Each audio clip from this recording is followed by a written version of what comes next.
can't all be true. CIA Black Vault break-in. Someone bombing? In fairness, the bomb was actually meant to kill him. Security briefing.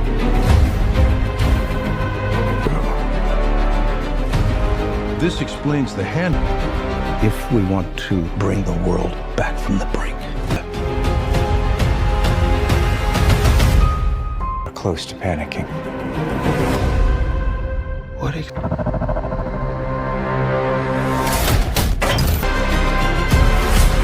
Your team has been betrayed, Ethan. Secrets compromised. Everything you've done. You gave him. Our lives are the sum of owing. Your destiny, I have neither should you.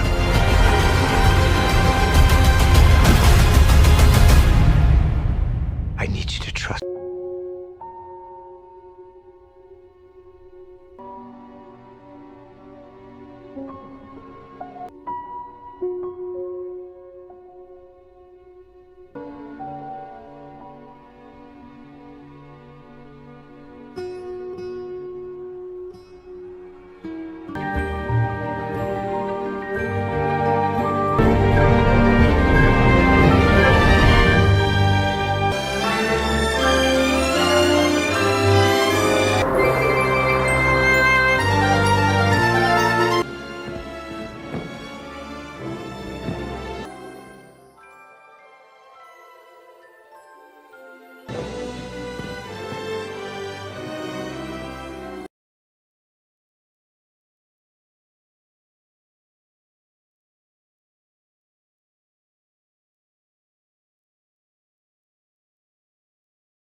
Mission Impossible. The final reckoning is here, but is it really the end essay?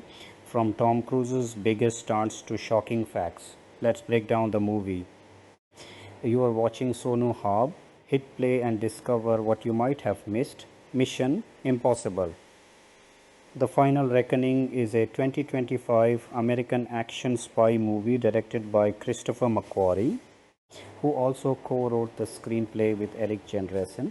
The movie is a direct sequel to Mission Impossible Dead Reckoning Part 1, which came out in 2023, and it is the 8th movie in the Mission Impossible franchise.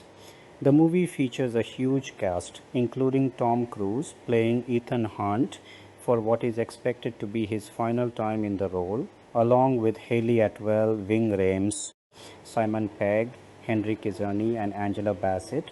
In this movie, Ethan Hunt and his IMF team are back at it, taking on one of their biggest missions ever.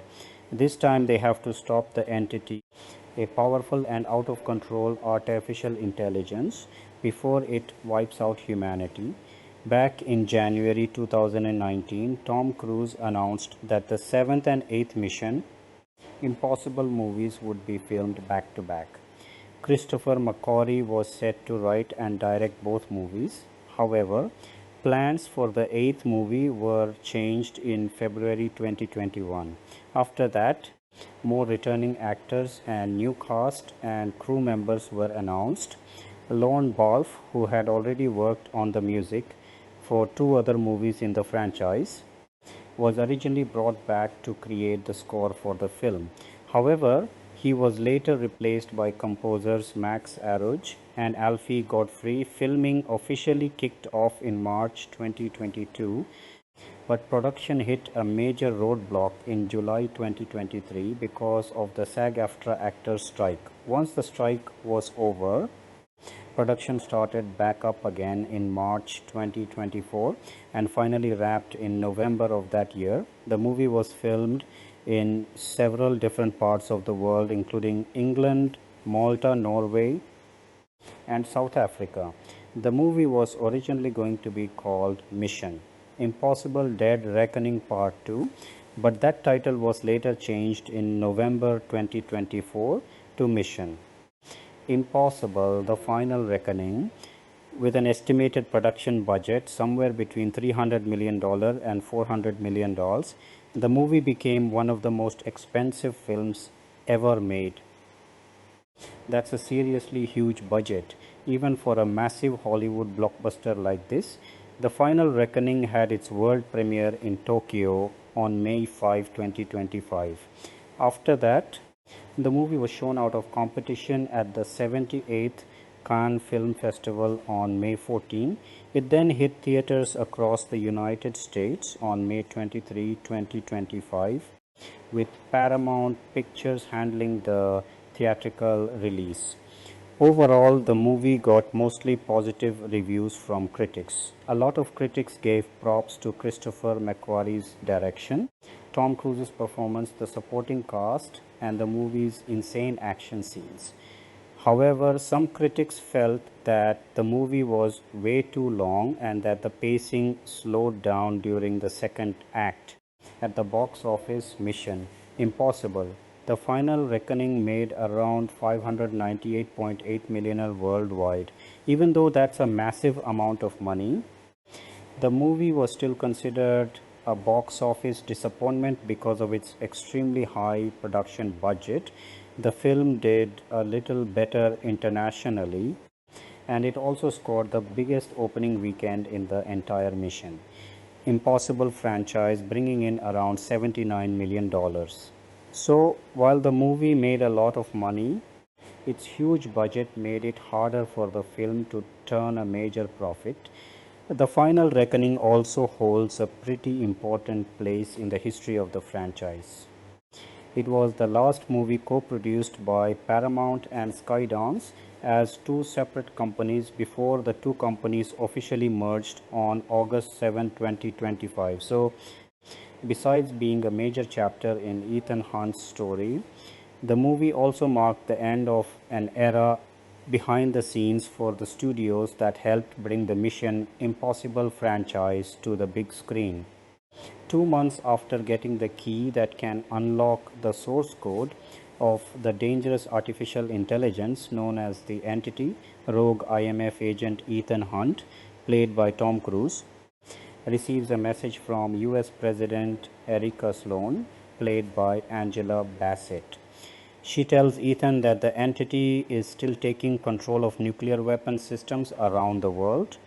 With help from secret doomsday cult members, the Entity can manipulate and rewrite digital information, basically messing with the truth itself. It can turn friends and allies against each other and make the threat of a worldwide nuclear war even more likely.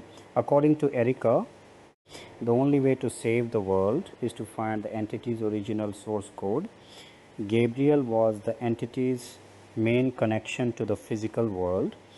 Paris, who used to work with Gabriel, is now being held by Austrian authorities. Ethan still refuses to hand over the key to the US government because he knows that anyone who gets their hands on it could use it for their own selfish reasons. Ethan wants to destroy the Entity once and for all, but Erica warns him that doing so could completely wipe out cyberspace and throw the entire world into chaos, possibly leading to an endless global war. Ethan is ordered to turn over the key, but he refuses to back down. Instead, he continues hunting Gabriel, played by S.I. Morales, who used to act as the Entity's human agent. The Entity abandoned Gabriel after he failed to steal the key himself.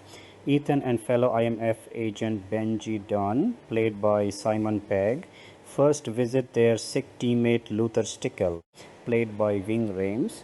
Luther is hiding out in an off-the-grid underground lab beneath London. There, he has finished creating a dangerous piece of malware called the Poison Pill, which is specifically designed to target and attack the Entity. The team then brings in Theo Degas, played by Greg Tarzan Davis. He is the partner of Jasper Briggs, a US intelligence agent who has been assigned to track down Ethan and his team. They also recruit Paris, played by Pom Clementieff, who was once one of Gabriel's top-up people. Paris knows where Gabriel is hiding and gives the team information that could help them find him. Gabriel had previously tried to kill Paris because he believed she would eventually betray him after Ethan chose to spare her life. Because of that, Paris turned against Gabriel. Ethan explains to Theo and Paris that the entity's entire plan is to keep everyone divided. It wants people to fight among themselves so it can quietly operate in the background without anyone being able to stop it. The team eventually attends a party where they expect Gabriel to show up. While there, Grace, played by Hayley Atwell, meets Ethan and reveals that Kittredge had ordered her to betray Ethan. Later in London, Gabriel's men capture Ethan and Grace. Gabriel forces Ethan into a dangerous deal. He wants Ethan to recover something called the Podkova, a special module created from the rabbit's foot. The Podkova is located inside the sunken Russian submarine Sevastopol. Gabriel believes that the Podkova could give him control over the entity. In exchange for Grace's life, Gabriel demands that Ethan retrieve it. Ethan figures out that the entity had abandoned Gabriel after Gabriel failed to get the cruciform key. The Sevastopol was a highly advanced submarine that could not be detected by normal sonar systems. The secret behind its invisibility was the Podkova, which used a special counter-acoustic algorithmic drive to hide the submarine from detection back in 2012. Russian forces discovered a strange computer virus spreading through their Black Sea naval fleet. The virus appeared to be designed to sabotage the Podkova and make the Sevastopol visible to enemy sonar. But the virus had a much darker purpose. Instead of simply making the submarine detectable, it tricked the crew into causing the submarine to sink themselves. The entity's original source code was hidden inside the Podkova, which was now sitting somewhere at the bottom of the ocean. The Podkova's protective housing was designed to destroy itself if anyone tried to open it the wrong way. The only thing capable of opening it was the cruciform key that Ethan currently possesses. Gabriel then reveals a shocking truth about the rabbit's foot. He explains that the rabbit's foot was actually the malicious computer code that eventually became the entity. If Ethan had never stolen the rabbit's foot in the first place, the entity would never have existed.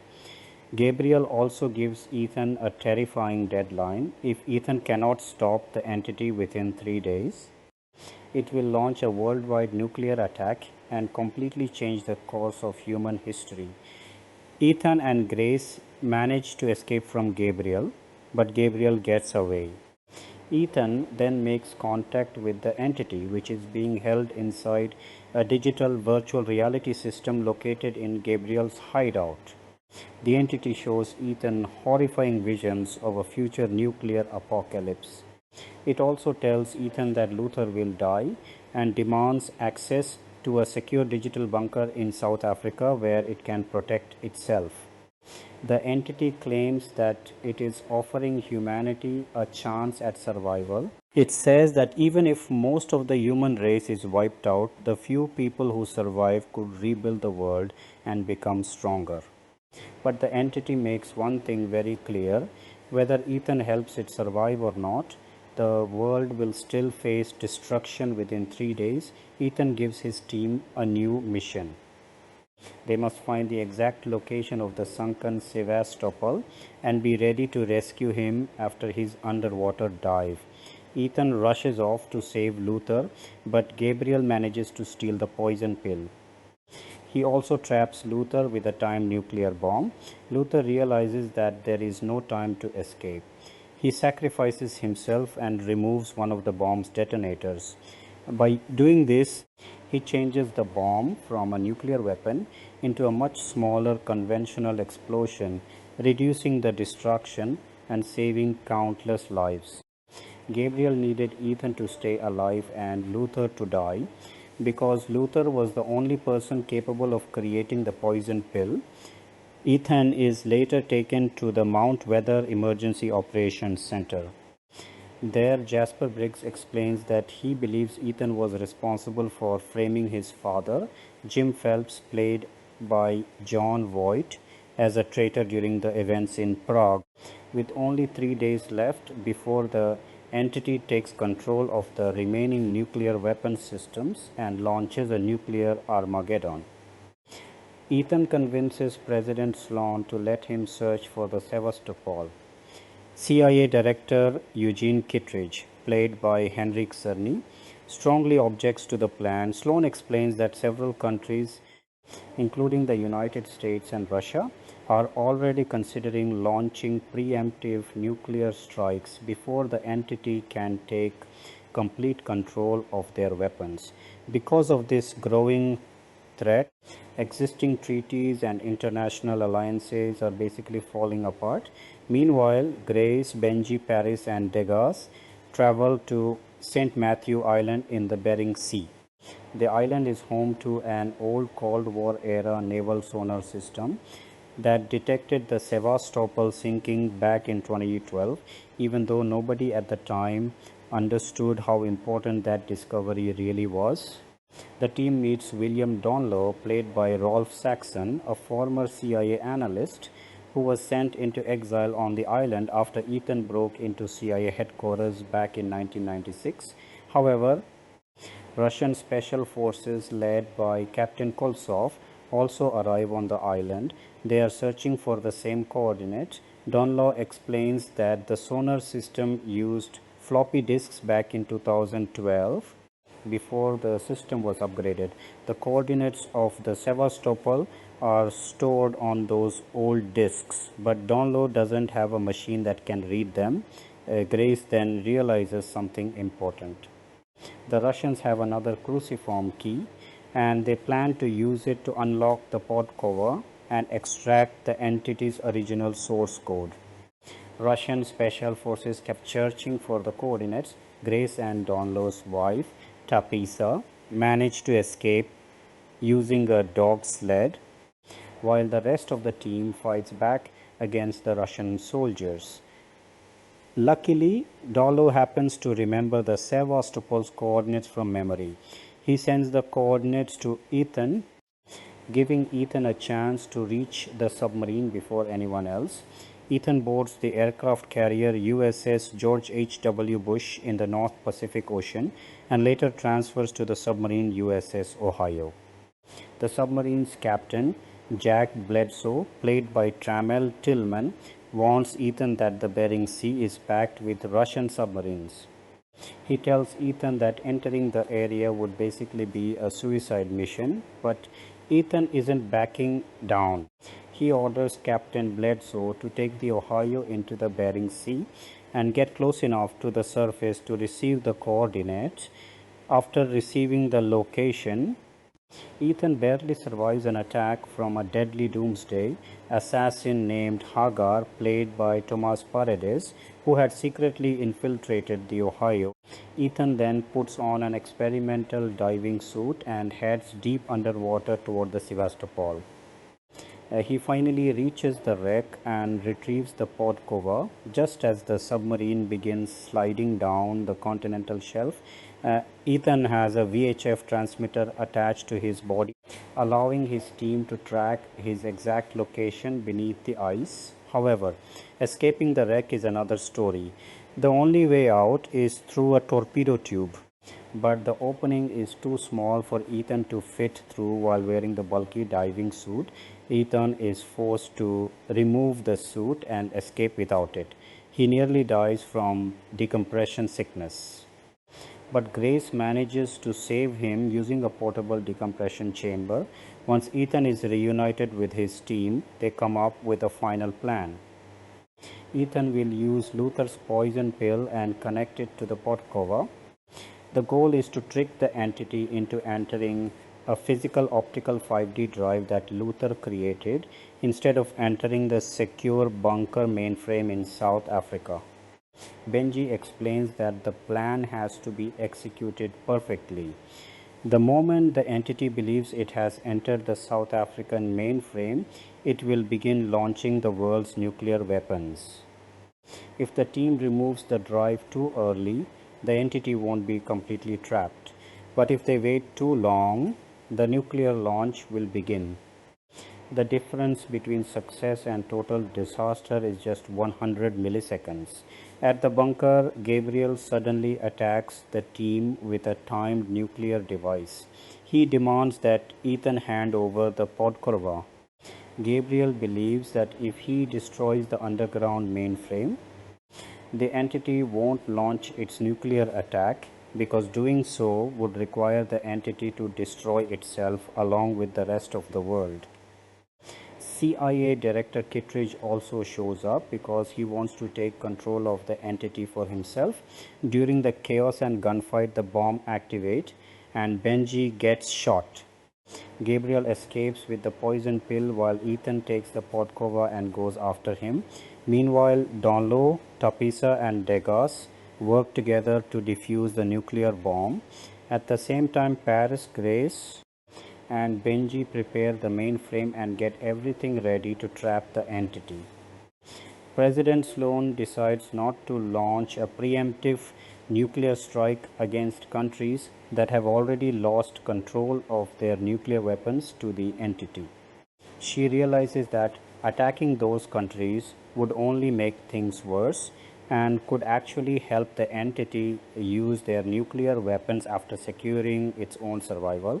However, the chairman of the Joint Chiefs, played by Nick Offerman, is seriously wounded while protecting Sloan from a deadly doomsday assassin. This gives the entity enough time to take complete control of the world's nuclear arsenal. Ethan chases Gabriel through the sky in a biplane. He manages to climb onto Gabriel's aircraft and gets into a brutal fight with him. Ethan breaks Gabriel's arm and takes back the poison pill. Gabriel tries to escape in a reckless move, but things go horribly wrong. He hits his forehead on the plane's rudder and ends up killing himself. Ethan finds another parachute and makes one final desperate move. While falling through the sky, he connects the poison pill to the Podkova. At the same moment, Grace successfully traps the entity just before it can launch the world's nuclear weapons. After the mission is over, Ethan listens to a final farewell message from Luther that was stored inside the poison pill. Soon after, the poison pill self-destructs Ethan, then hands the destroyed Podkova over to Kittredge. Briggs, who is revealed to be the son of Jim Phelps, finally makes peace with Ethan. He realizes that Ethan was never the real enemy and that his father had been exposed as a traitor for a reason. Later, Ethan and Grace reunite in London. Grace gives Ethan the drive containing the trapped entity. In the end, the IMF team goes their separate ways, leaving Ethan with the dangerous AI and the responsibility of deciding what happens next. Development and pre-production. The development of the 2004 film King Arthur began as an ambitious project under producer Jerry Bruckheimer, known for blockbuster action films like Pirates of the Caribbean and Black Hawk Down. David Franzoni, who had penned the original draft of Gladiator, was brought on to write the screenplay. The script took a distinctive approach by reimagining the Arthurian legend through a pseudo-historical lens set in the early 5th century AD during the waning days of Roman Britain. Rather than the familiar medieval knight in shining armor, Arthur is portrayed as Artorius Castus, a Roman cavalry officer of partial British descent commanding a unit of Sarmatian knights. This reinterpretation drew from various scholarly and literary sources. The producers consulted historians and researchers to lend an air of authenticity. Historical consultant John Matthews An expert in Celtic spirituality and Arthurian lore and research consultant Linda A. Malco, co-author of From Scythia to Camelot, influenced the film's emphasis on Sarmatian origins for the Knights of the Round Table. The Sarmatians were a real nomadic Iranian people from the Eurasian steppes who served in the Roman army, and the film posits that their descendants contributed to Arthurian myths. This historical angle was heavily marketed, claiming inspiration from new archaeological findings, though scholars later debated its accuracy. Pre-production involved extensive logistical planning typical of a $120 million epic. Casting assembled an international ensemble. Clive Owen as the stoic Arthur, bringing gravitas from his stage and film work. Keira Knightley as a warrior Guinevere, leveraging her rising stardom post Bandit like Beckham. Ewan Gruffudd as Lancelot, and supporting roles filled by Mads Mikkelsen Tristan, Ray Winstone Bors, and Stellan Skarsgård as the Saxon leader Cerdic. Director Antoine Fuqua, coming off Training Day, was chosen for his ability to handle intense action sequences. One of the most significant pre-production achievements was the construction of massive sets in Ireland. The replica of Hadrian's Wall, the largest film set ever built there at the time, stretched 1 kilometer long in a County Kildare field. It required 300 construction workers over 4.5 months to complete.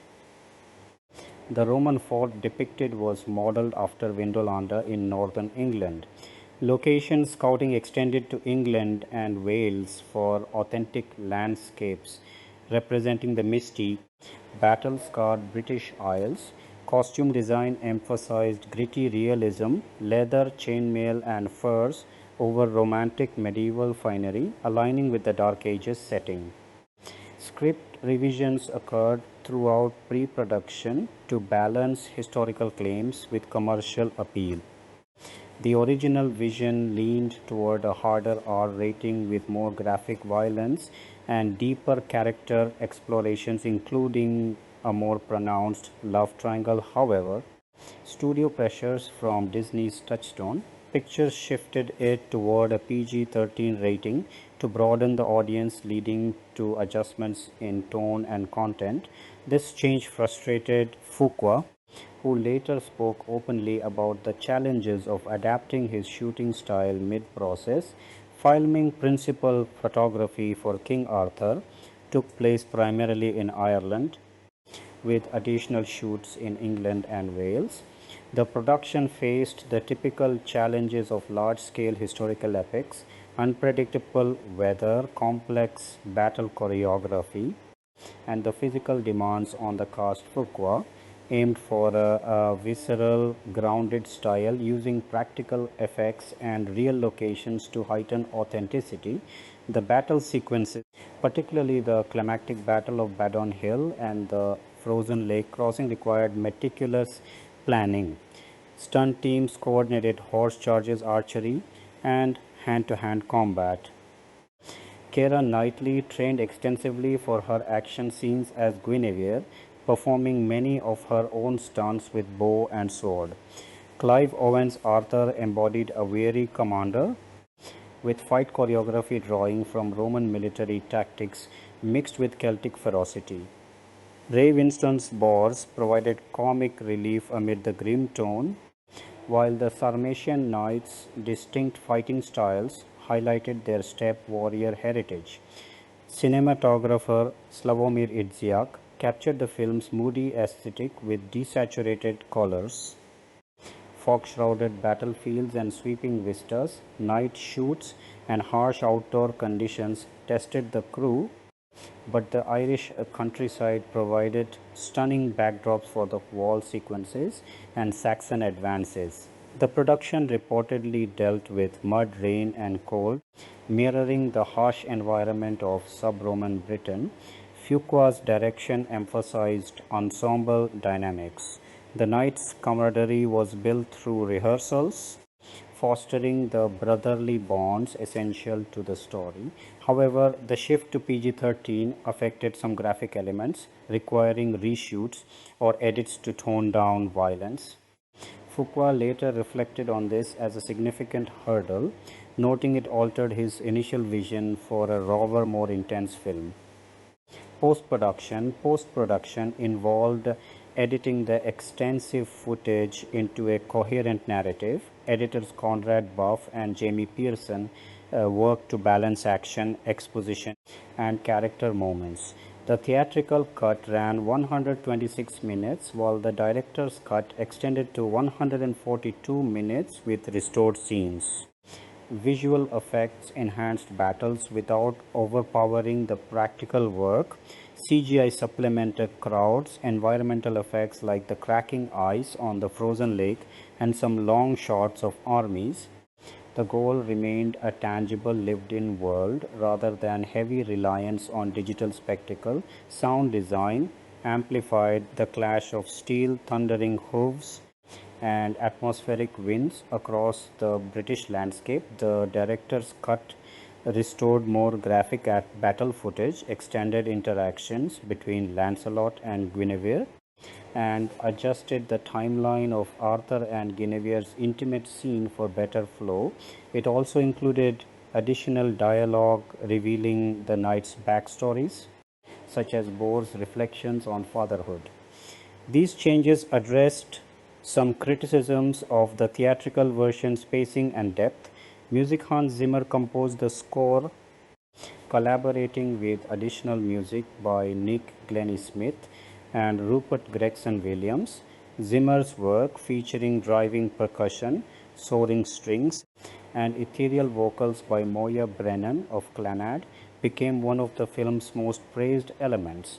Tracks like Vote to Ruin, Hold the Ice, and the epic final battle blend orchestral grandeur with Celtic and tribal influences to evoke the clash of cultures. The score's rhythmic intensity suits the action, with heavy drums and brass underscoring and Saxon invasions and knightly charges. Melodic themes capture Arthur's internal conflict between Roman duty and British identity. Critics noted similarities to Zimmer's Gladiator score, but appreciated its unique textures and emotional weight. The music elevates battle sequences and provides poignant moments, such as Lancelot's narration. It was released as a soundtrack album and remains popular among fans of epic film scores. Zimmer's approach involved thematic development from simple piano motifs expanded into full orchestral pieces. The collaboration with vocalists added a mystical layer fitting Merlin and the wood's spiritual elements. Overall, the score provides cohesion and emotional resonance, often lacking in the script's execution. Relly essay: Theatrical King Arthur premiered in theaters on July 7, 2004. Distributed by Buena Vista Pictures under Touchstone, it opened against strong competition like Spider-Man 2, debuting in third place with about $15 million in its opening weekend in the US and Canada. Worldwide, it grossed $203.6 million against its $120 million budget, making it a modest financial success but not the blockbuster Bruckheimer typically delivered. Marketing emphasized the historically accurate angle, with trailers highlighting gritty battles, star power, and the tagline promising the real story behind the legend. Tie-ins included merchandise and a video game adaptation. The PG-13 rating aimed for broad appeal, though some felt it diluted the intensity. Home media: the film saw DVD and VHS releases shortly after its theatrical run. The director's cut, featuring the unrated version with extended violence and scenes, became a popular home video option. It offered fans a closer version of Fuqua's original intent. Bonus features included behind-the-scenes documentaries, cast interviews, and historical notes on the Sarmatian theory. Blu-ray editions later followed, preserving the epic visuals. Reception: box office noted. The film earned 51.9 million domestically and 151.7 million internationally. Strong overseas performance, particularly in Europe, where Arthurian lore resonates, helped it turn a profit. However, it underperformed relative to expectations for a Bruckheimer summer tentpole, partly due to competition and mixed word of mouth. Critical reception was mixed to negative. On Rotten Tomatoes, it holds a 30% approval rating based on 187. The consensus users calling it a dreary, generic action movie lacking the magic of the legend. Metacritic scored it 46/100, indicating average or mixed reviews. Audiences gave it a B cinema score. Praise centered on performances, especially Clive Owen's commanding presence, the cinematography, and Zimmer's score. Roger Ebert awarded 3 stars, commending the actor's conviction and production values. Some appreciated the attempt at a darker historical take, with consultants defending the Sarmatian elements against purist backlash. Criticism targeted the script's exposition heavy dialogue, uneven pacing, historical liberties, ironically, given marketing claims, and diluted action due to rating changes. Reviewers like A.O. Scott and David Edelstein found it pompous and incoherent at times. The love triangle felt underdeveloped, and battle scenes, while brutal, sometimes lacked clarity. Fuqua's direction received mixed notes, strong on visuals but hampered by studio interference. In retrospect, King Arthur is viewed as an interesting but flawed entry in Arthurian cinema.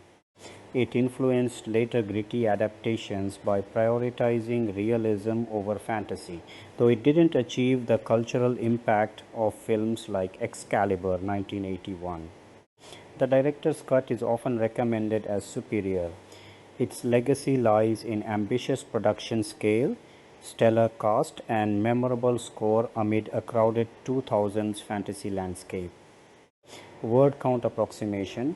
This detailed expansion covers the required sections extensively based on available sources. Full 10,000 word version would involve deeper scene by scene breakdowns, cast interviews, comparative analysis with other Arthurian films, technical filmmaking discussions, cultural impact studies, and historical debates and the Sarmatian theory. But the core structure adheres strictly to the specified points. Mission: Impossible, The Final Reckoning, production, release, and reception, production, development, and pre-production. The road to Mission Impossible, The Final Reckoning began years before cameras ever rolled, and its development history is really a story about a plan that changed shape more than once. In January 2019, Tom Cruise revealed that the 7th and 8th entries in the franchise would be shot back to back, with Christopher McQuarrie writing and directing both films, and with an original target of releasing them in the summers of 2021 and 2022 respectively. At the time, this was framed as an ambitious, tightly linked two-part story, something the franchise had never attempted before on this scale. That plan did not survive contact with the realities of scheduling and script development. By February 2021, Deadline Hollywood reported that Paramount had abandoned the back-to-back shooting plan altogether, effectively decoupling the 8th film from its predecessor's production calendar and giving McQuarrie room to rework the story on its own timeline. Casting for the 8th film actually began well before that scheduling shift. In September 2019, Hayley Atwell and Pom Klementieff joined the ensemble, marking two of the earliest confirmed additions to what would eventually become a sprawling cast list spanning several years of announcements. By December of that year, Simon Pegg had confirmed his return to the series, and Shea Wiggum was cast as well. The following month, in January 2020, Nicholas Hoult joined the project alongside Henry Czerny, who was set to reprise his role as Eugene Kittredge, a character with roots stretching back to the very first Mission Impossible film in 1996 and later revived for Dead Reckoning Part 1. Hall's involvement, however, did not last. Scheduling conflicts forced him out, and Isai Morales stepped into the role for both the seventh and eighth films, ultimately playing Gabriel, an assassin tied to Ethan Hunt's past. Vanessa Kirby, who had first appeared in the franchise with Fallout, announced in early 2020 that she would return for both upcoming films. Despite that announcement, she was later removed from the eighth film's cast, a change that surfaced publicly only shortly before the film's 2025 release. Meanwhile, the cast continued to expand through 2022. Holt McCallany joined in July of that year, followed by Nick Offerman and Janet McTeer in August. Macquarie announced further additions in March 2023, revealing that Hannah Waddingham, Lucy Stoulegar-Juk, and Rolf Saxon had joined the production. Saxon's casting was notable because it marked the return of a character last seen in the original 1996 film's now iconic CIA vault heist sequence. Two more performers, Katie O'Brien and Trammell Tillman, joined in undisclosed roles in March and April 2024 respectively, arriving quite late in the process given that filming had already been underway for 2 years by that point.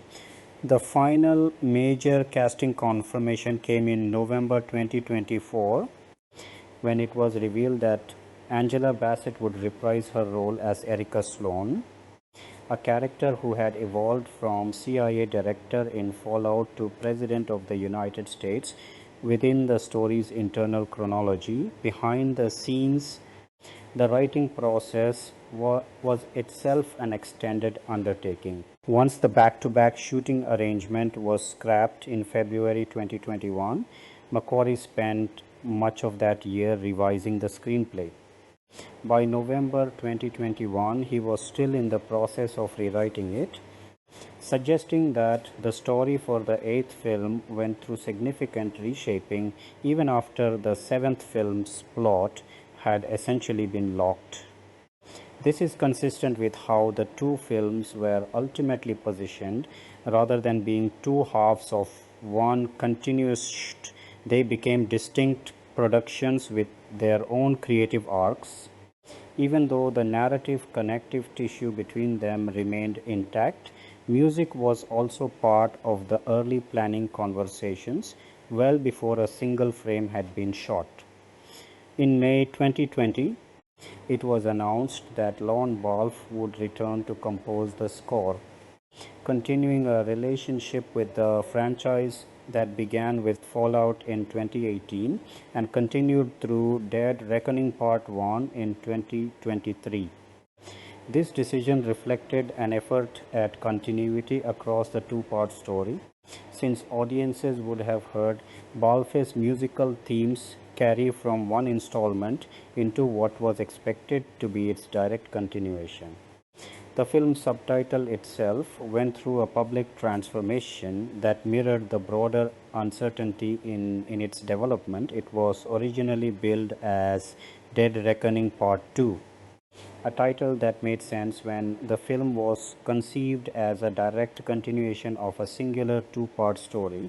That subtitle was formally dropped in October 2023, and the replacement title, The Final Reckoning, was not confirmed until November 11, 2024, remarkably close to the film's eventual theatrical release date and well after principal photography had already wrapped. The rebranding signaled a shift in how Paramount and the filmmakers wanted the film positioned, not simply as the second half of a two-part adventure, but as a self-contained franchise culminating event. Budget concerns also shaped the pre-production narrative. Delays attributed to the COVID-19 pandemic and to the 2023 Hollywood labor disputes pushed the film's costs upward, with reporting placing the budget at roughly $300 to $400 million, figures that put it among the most expensive films ever produced. Industry analysts at the time suggested that, based on typical rules of thumb for recouping a blockbuster's costs through worldwide theatrical revenue, marketing, and ancillary markets, the film might need to gross somewhere in the neighborhood of $1 billion globally to be considered a clean financial success. Alongside box office performance, its eventual viewership on Paramount Plus was also expected to factor into how the studio evaluated the project's overall return. There was also public speculation late in the development period about the future of the franchise beyond Cruise. In June 2023, during promotion for Dead Reckoning, Macquarie told Fandango that the two-part story would not necessarily mark the end of the series, indicating that ideas for further installments were already being discussed internally. The following month, Cruise himself expressed a desire to continue playing Ethan Hunt for years to come, drawing a comparison to Harrison Ford's decades-long return to the role of Indiana Jones. Yet by November 2024, a report from journalist Jeff Snyder claimed that Cruise had been exploring the idea of Glenn Powell, his co-star from Top Gun, Maverick, stepping into a lead role for potential future films in the series. Powell publicly denied this during an appearance on the Pat McAfee show. The ambiguity was resolved definitively a few months later. At the film's New York premiere in May 2025, Cruise confirmed on the record that this would be his final appearance as Ethan Hunt, remarking, "It's the final, it's not called final for nothing," filming principal photography on the then untitled Eighth Mission. Impossible film was confirmed to have begun by The Hollywood Reporter on March 23, 2022. Filming took place across a range of UK locations, most notably Longcross Studios and the Lake District, both of which have become familiar production bases for large-scale British and international shoots. Beyond the UK, the production traveled to Malta, Norway, and South Africa over the course of the shoot, giving the film the kind of globe-spanning footprint that has become a hallmark of the series since at least Rogue Nation. By December 2022, the UK leg of filming had wrapped and the production relocated to Apulia in southern Italy to film sequences aboard the actual aircraft carrier USS George H.W. Bush, a location choice that underscored the production's continued reliance on practical real-world settings rather than studio-bound substitutes wherever feasible. The shoot was not without interruption, and interruptions themselves became a matter of public record and occasional confusion. During the 2023 Writers Guild of America strike, an interview Macquarie gave to Empire magazine in its June 2023 issue was widely interpreted as indicating that production had been halted because of the writers' action. That interpretation was later clarified as a misreading of his comments. In fact, continued production was simply waiting on the completion of promotional activities for Dead Reckoning Part 1, not stalled by the WGA strike itself. The situation changed unambiguously. The following month, however, when filming was officially suspended in July 2023 due to the SAG-AFTRA strike, which affected numerous productions across Hollywood that summer, production did not resume until March 2024, roughly 8 months after the suspension began. Even after cameras started rolling again, the shoot encountered further complications.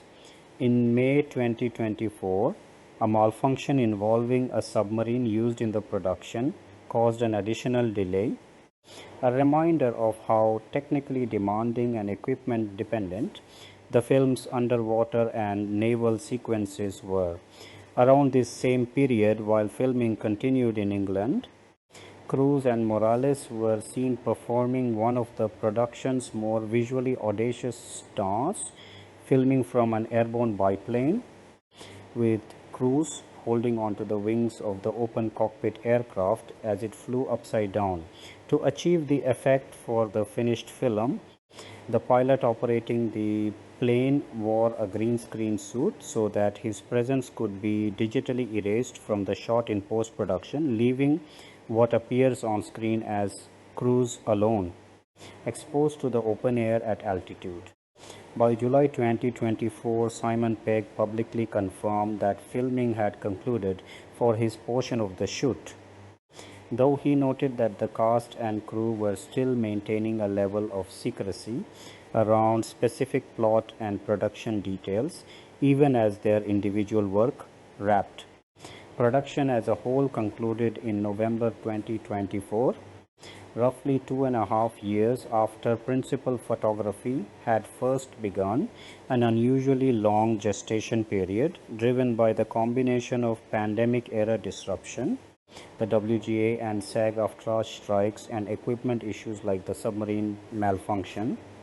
The Hollywood Reporter noted around this time that the extended delays had pushed the film's budget close to $400 million, near the upper end of earlier estimates, and cementing its status as one of the costliest films ever made. Post-production with filming wrapped by November 2024, the production moved fully into post-production, a phase centered heavily around visual effects work, given the scale of the film's action sequences. Industrial Light and Magic, the FX house that had also handled visual effects on the seventh film in the series, returned to lead that work on The Final Reckoning. Supporting ILM on more specialized tasks were Clear Angle Studios and Halon Entertainment, which contributed LiDAR scanning, cyber scanning of actors and environments, and pre-visualization work, the process by which complex action sequences are roughly mapped out digitally before or during filming so that filmmakers, stunt teams, and effects artists can plan camera angles, timing, and safety considerations well in advance of the final shoot or the final rendered effects.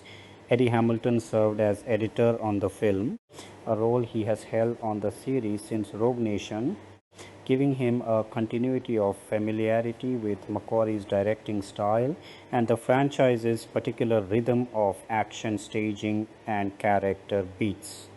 The post-production period also overlapped with the final resolution of the film's title. As noted earlier, the Dead Reckoning Part 2 subtitle had already been dropped in October 2023, but the replacement title of The Final Reckoning was not locked in and publicly confirmed until November 11, 2024, meaning that for a significant stretch of post-production, marketing materials and internal planning had to proceed without a settled final title for the film. The musical direction of The Final Reckoning underwent a significant late change, arguably one of the more surprising behind the scenes developments in the film's post-production period. As mentioned, Lon Wolf had been attached to score the film since May 2020, building on his work on Fallout and Dead Reckoning Part 1. That arrangement held for years through the entirety of principal photography and well into post-production. It was only in April 2025, barely a month before the film's release, that it was announced Balfe would be replaced as composer by Max Arouge and Alfie Godfrey. The transition was not entirely a break with the past, however. Arouge was not a newcomer to the franchise. He had previously contributed additional music to Dead Reckoning and had served as a technical score assistant on Fallout, meaning he had direct prior experience working within the sonic world Balfe had established for the series. Both Aruj and Godfrey, in fact, had contributed music to numerous other projects scored by Balfe over the years, giving them a working familiarity with his compositional sensibilities even before officially inheriting the franchise main scoring duties. This lineage likely helped preserve some sonic continuity for audiences, even as the credited composer changed. Cecil Tonsack was credited as score producer and supervising music editor for the film, a role that involves coordinating the practical assembly and integration of the score into the finished picture. The complete soundtrack album was released on May 23, 2025, coinciding with the film's wide theatrical release in the United States. Release theatrical The Final Reckoning followed a rollout that spanned several countries and formats over the course of about 3 weeks in May 2025. Its world premiere took place in Tokyo on May 5, 2025. From there, the film traveled to the French Riviera, where it screened out of competition at the 2025 Cannes Film Festival on May 14, 2025, a high-profile stop that generated a wave of early critical reaction ahead of the film's commercial release. The film then opened in a first wave of international markets, including Australia, India, New Zealand, the Philippines, and South Korea on May 17, 2025, followed by the United Kingdom on May 21.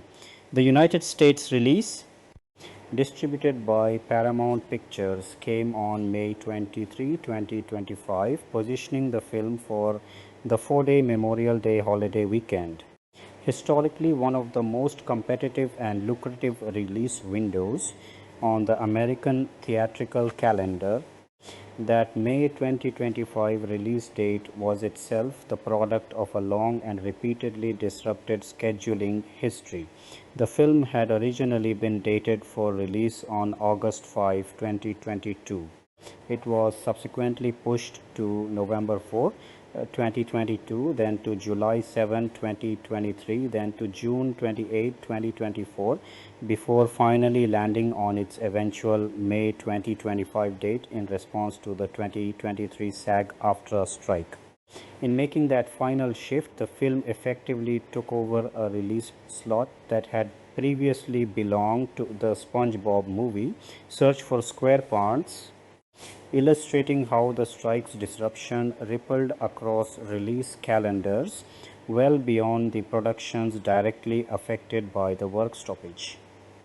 Given the pandemic-related and strike-related delays that drove the budget up to somewhere between $300 and $400 million, industry observers at the time of release suggested the film would likely need to approach roughly $1 billion in worldwide box office receipts to be considered a clear financial win for the studio, factoring in typical distribution and marketing costs on top of the production budget itself. Performance on Paramount Plus was also expected to be weighed as part of the film's broader commercial evaluation, reflecting how streaming has increasingly become part of how studios assess a tentpole release's overall success rather than judging it on theatrical box office alone.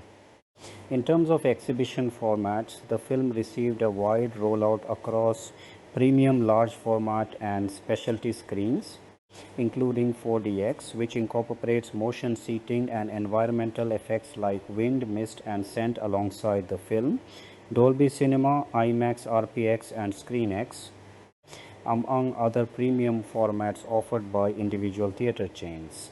This breadth of format availability reflected both the film's action-heavy content, which tends to benefit from large format presentation, and the broader industry trend of studios leaning on premium large format screens to help offset softening general admission trends in the years following the pandemic. Home media following its theatrical run The final reckoning moved through the standard staggered home media release pattern used for major studio tentpoles, beginning with a digital release ahead of physical media. The film became available for digital download on August 19, 2025, roughly 3 months after its theatrical debut. Physical media followed about 2 months later. The film was released on 4K Ultra HD Blu-ray, standard Blu-ray and DVD on October 14, 2025, giving audiences multiple tiers of picture and audio quality to choose from depending on their home viewing setup. The streaming availability came somewhat later still, reflecting typical licensing windows that separate theatrical, transactional, digital, physical media, and subscription streaming releases. The film began streaming on Paramount Plus, the studio's own streaming service, on December 4, 2025, about 7 months after its theatrical premiere.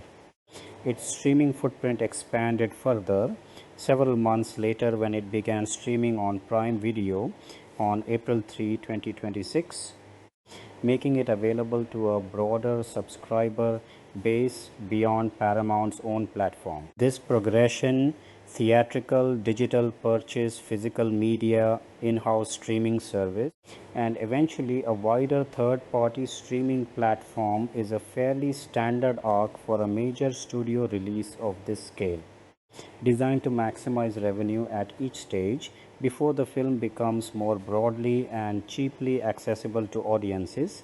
Reception box office: The Final Reckoning grossed $197, 4 million in the United States and Canada, and 401.4 million across other international territories, for a worldwide total of 598.8 million. Despite this being a substantial sum in absolute terms, it was widely characterized in industry coverage as a box office disappointment when measured against the film's reported $300 to $400 million production budget, a gap that, once marketing and distribution costs are factored in, made it difficult for the film to be considered a clear financial success by traditional blockbuster economics, even though it did not flop in the more severe sense of failing to draw audiences at all. Domestically, the film opened in the United States alongside Lilo and Stitch, a pairing that shaped much of the opening weekend narrative. Pre-release tracking had projected an $80 to $110 million opening across the 4-day Memorial Day holiday frame. The film's actual performance fell within the lower half of that range, but still set records for the franchise. It earned $24.8 million on its opening day alone, which included $3 million from Thursday night preview screenings, marking a new opening day record for the Mission Impossible series. Over its standard 3-day opening weekend, the film brought in $64 million, and when the additional Monday holiday business was included, it reached $79 million across the full 4-day Memorial Day weekend, the largest opening weekend total in the franchise's history in absolute dollar terms. Even though the film finished in second place behind Lilo and Stitch rather than topping the weekend charter, this marked a notable first for the series. Outside of Ghost Protocol's limited release debut in large format theaters during its opening days, where it also finished outside first place, this was otherwise the first time a Mission Impossible film failed to claim the #1 spot on its opening weekend. Even so, the film's release contributed meaningfully to what became the biggest Memorial Day weekend in domestic box office history overall, with all films playing that holiday frame, combining for a record-breaking $330.5 million on industry-wide, a reflection of how strong the Lilo and Stitch and Mission Impossible pairing proved for theaters as a whole. Even if the individual Mission Impossible result fell short of some expectations relative to its budget, The film's momentum softened notably in subsequent weeks, a common pattern for FX heavy action tentpoles that front load much of their audience in the first stretch of release. In its second weekend, the film earned $27.3 million, a drop of 57% from its opening frame, though this was still enough to hold second place, this time ahead of Karate Kid Legends. By its third weekend, earnings had fallen further to $14.8 million, and the film slipped to third place in the domestic chart behind both Lilo and Stitch and the newly released Ballerina. Internationally, the film opened in 64 markets alongside its US debut, generating $127 million in its opening weekend abroad. The strongest individual markets were South Korea, which contributed $12.7 million, Japan at $11 million, and the United Kingdom at $10.7 million. Large format screens again played an outsized role in the film's performance. IMAX screenings alone generated $31 million globally on opening weekend, the biggest IMAX opening of any film in the franchise's history. The film's China opening came slightly later on June 2, 2025, where it topped the local box office with a $25.6 million debut, including $9 million from IMAX screenings. Specifically, a result that also stood as IMAX's biggest opening weekend for any Hollywood film released in China during 2025 up to that point. Taken together, these figures illustrate a film that performed strongly in absolute terms and set several genuine franchise and format specific records, even as its ultimate global total left it short of the roughly $1 billion benchmark that had been floated as necessary for the production to be judged an unambiguous financial win given its costs.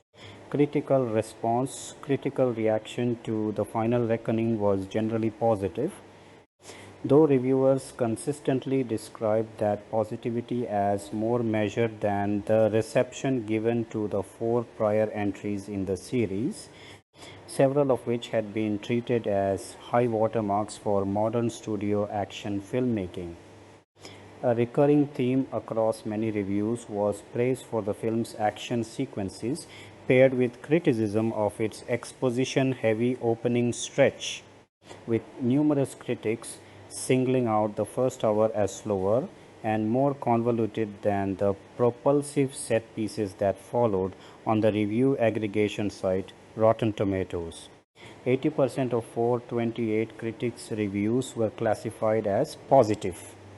The site's collected critical consensus described the film as sweeping in scale and framed it as an emotionally resonant farewell for the character of Ethan Hunt, delivered with the franchise's established knack for spectacular set pieces. On Metacritic, which calculates a weighted average score rather than a simple percentage, the film received a score of 67 out of 100 based on 57 critics, a rating the site classifies as generally favorable.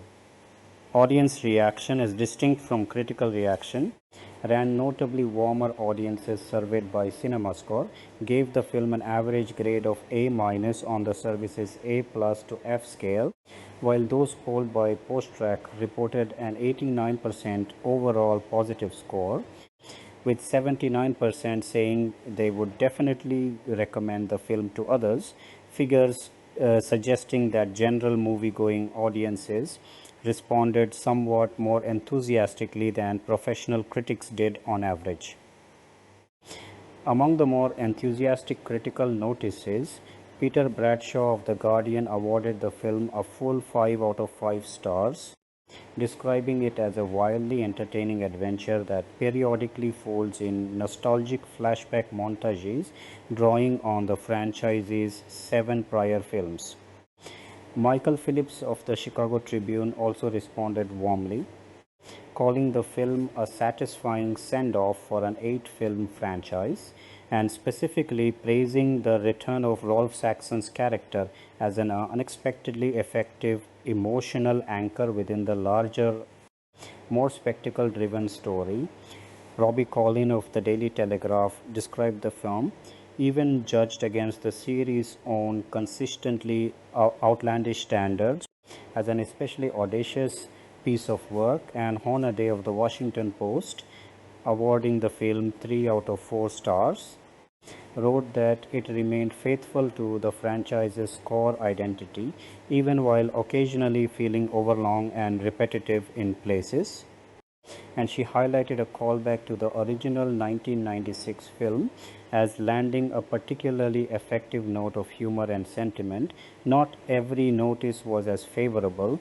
Brian Tallarico of Roger Ebert was considerably more critical of the film's early stretch, describing its first hour as clumsy and citing it as the weakest opening segment in the franchise's history, though he acknowledged that the film's later action sequences were strong enough to make up for the rocky start.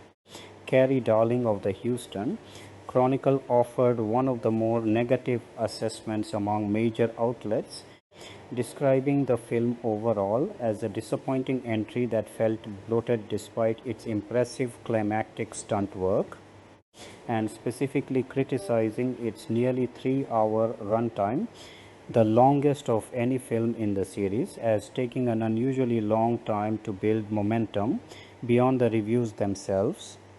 The film also generated attention for a real-world stunt achievement tied to its production and promotion. While filming one of the movie's climactic sequences, Cruise set a Guinness World Record for the most burning parachute jumps performed by an individual, burning his first parachute after dousing it in flammable liquid before deploying a second parachute, a sequence he repeated a total of 16 times over the course of filming. Guinness World Records published an article documenting the achievement on its official website on June 5, 2025, shortly after the film's theatrical debut, adding a tangible, verifiable record to the film's broader reputation for prioritizing practical in-camera stunt work over digital substitution, a philosophy that has been a consistent talking point across the franchise's later installments, and one that many of the more positive reviews specifically cited as a strength of the Final Reckoning's action filmmaking. Mission Impossible: The Final Reckoning, exclusive deleted scene, Christopher McQuarrie commentary, 11 months, 1 week, Mission Impossible: The Final Reckoning director Christopher McQuarrie shares this never-before-seen deleted portion of the submarine sequence with Tom Cruise and explains why it didn't make it into the finished film.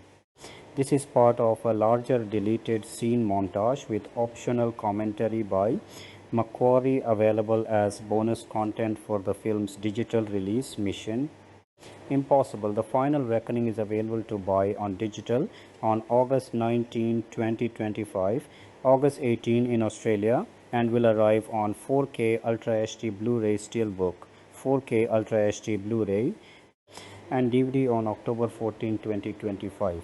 Mission Impossible: The Final Reckoning official parachute featured 1 year, 1 month. Don't miss the parachute featured for Mission Impossible: The Final Reckoning, as Tom Cruise lights a parachute on fire while said parachute is supporting his weight, leading to a free fall of fiery proportions. Check out this featurette from Mission Impossible: The Final Reckoning, the movie, starring Tom Cruise as Ethan Hunt, Hayley Atwell, Ving Rhames, Simon Pegg, Isai Morales, Pom Klementieff, Henrik Czerny, Holt McCallany, Janet McTeer, Nick Offerman, Hannah Waddingham, Trammell Tillman, and Angela Bassett Shewigam, Greg Tarzan Davis, Charles Parnell, Mark Gatiss, with Rolf Saxon, Lucy Tulugarjak. Our lives are the sum of our choices. Check out the new Mission Impossible: The Final Reckoning trailer for this upcoming film, starring Tom Cruise as Ethan Hunt, Hayley Atwell, Ving Rhames, Simon Pegg, Isai Morales, Pom Clementieff, Henry Czerny, Mariela Garriga, Holt McCulley, Janet McTeer, Nick Offerman, Hannah Waddingham, Tremel Tillman, Shea Wiggum, Greg Tarzan Davis, Charles Parnell, Mark Gatiss, Rolf Saxon, Lucy Tulugarjuk, and Angela Bassett. Mission Impossible: The Final Reckoning is produced by Tom Cruise and Christopher McQuarrie. David Ellison, Dana Goldberg, Don Granger, and Chris Brock serve as executive producers, based on the television series by Bruce Geller. It is written by Christopher McQuarrie and Eric Jendresen. Mission Impossible: The Final Reckoning, directed by Christopher McQuarrie, is now playing in theaters. Mission Impossible 8 IGN Pakistan. Mission Impossible: The Final Reckoning and Sinners both passed $350 million at the global box office as Lilo and Stitch dominates 1 year 1 month ticket to ride. Final Destination 6 Wesley Yin Pool comment on this article. Call 57 Mission Impossible: The Final Reckoning official out of your mind. Clip 1 year 1 month. A potentially deadly drop into the ocean is performed in the heat of the moment, leading to an intense capture. Check out this mission.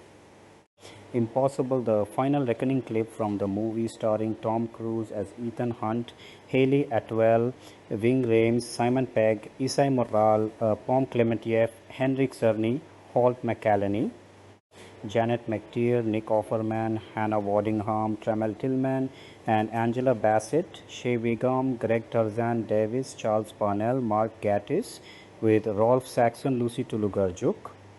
Our lives are the sum of our choices. Check out the new Mission Impossible: The Final Reckoning trailer for this upcoming film starring Tom Cruise as Ethan Hunt, Hayley Atwell, Ving Rhames, Simon Pegg, Isai Morales, Pom Clementieff, Henry Czerny, Mariela Garriga, Holt McCallany, Janet McTeer, Nick Offerman, Hannah Waddingham, Tremel Tillman, Shea Wiggum, Greg Tarzan Davis, Charles Parnell, Mark Gatiss, Rolf Saxon, Lucy Tulugarjuk, and Angela Bassett. Mission Impossible: The Final Reckoning is produced by Tom Cruise and Christopher McQuarrie. David Ellison, Dana Goldberg, Don Granger, and Chris Brock serve as executive producers.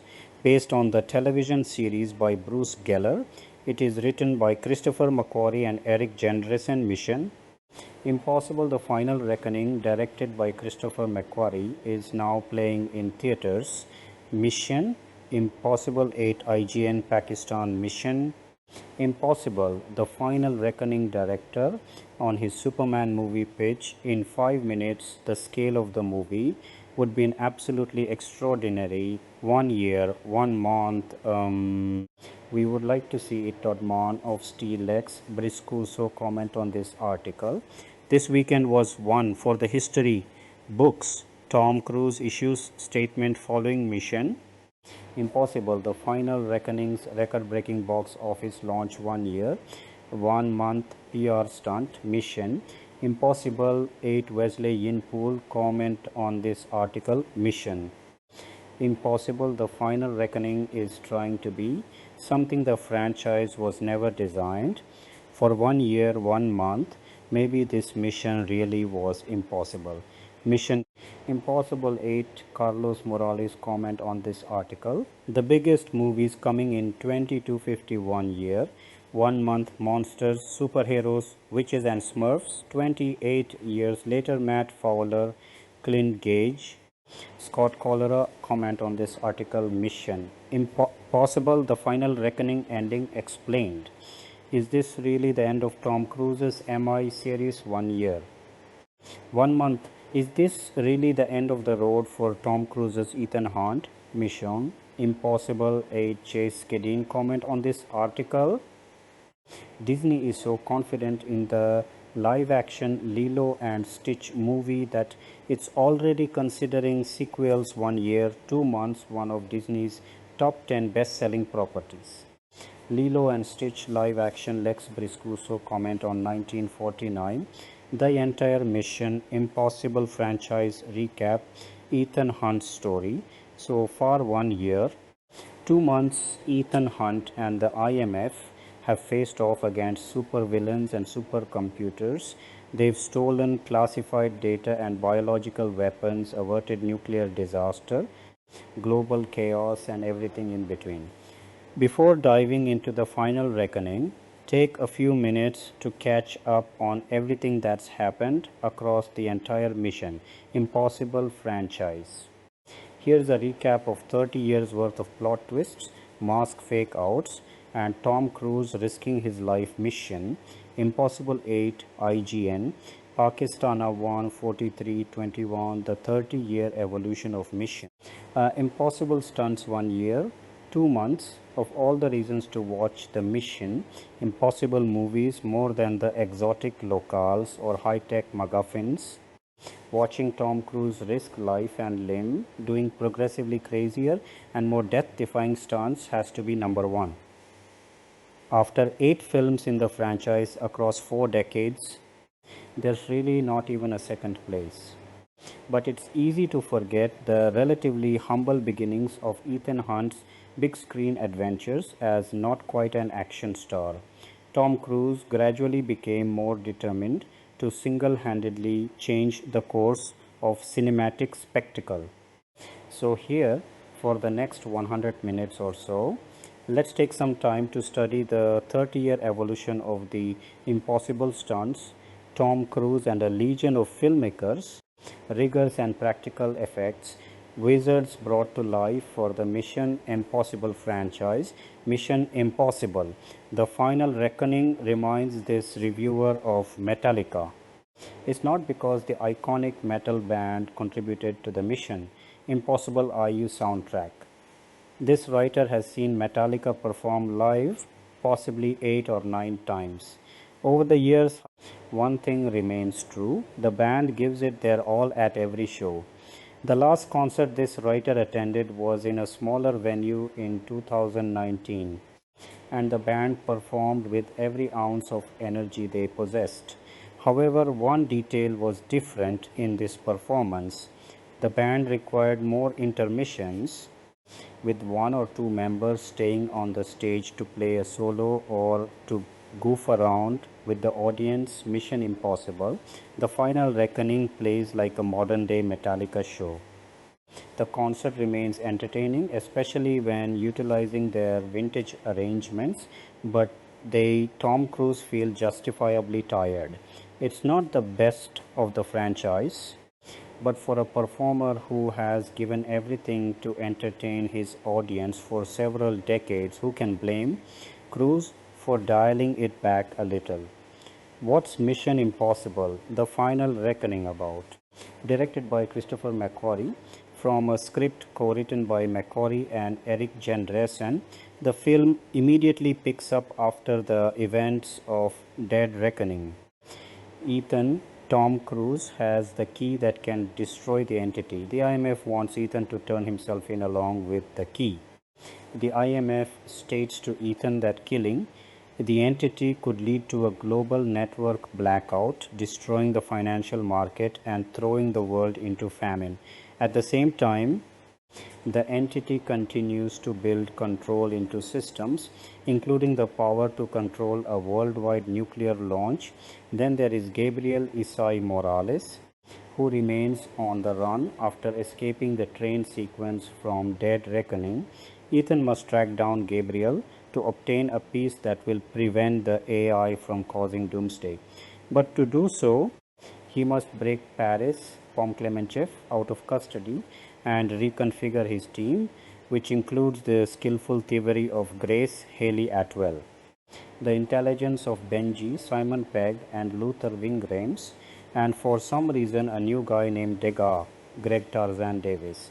After the team assembles, McQuarrie's screenplay takes Ethan down a string of circumstances that sometimes feel familiar and strangely repetitive, like Dead Reckoning.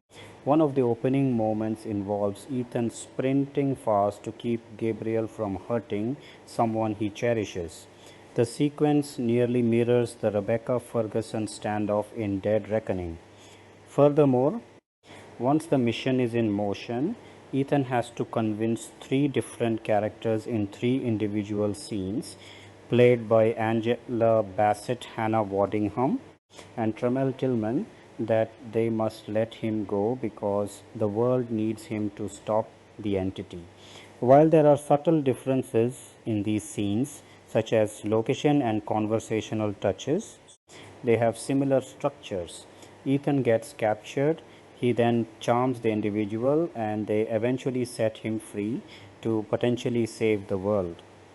For a movie pushing the edge of an almost 3 hour runtime, the feeling of seeing the same situation repeatedly causes restlessness. Repetition aside, it might surprise audiences how dialogue heavy Mission Impossible, The Final Reckoning, is for a movie in its eighth installment. Most franchises that market themselves as the penultimate final film typically swing for the highest possible spectacle. However, Cruise and Macquarie show some restraint, dialing back the moment to moment action felt in films like Ghost Protocol.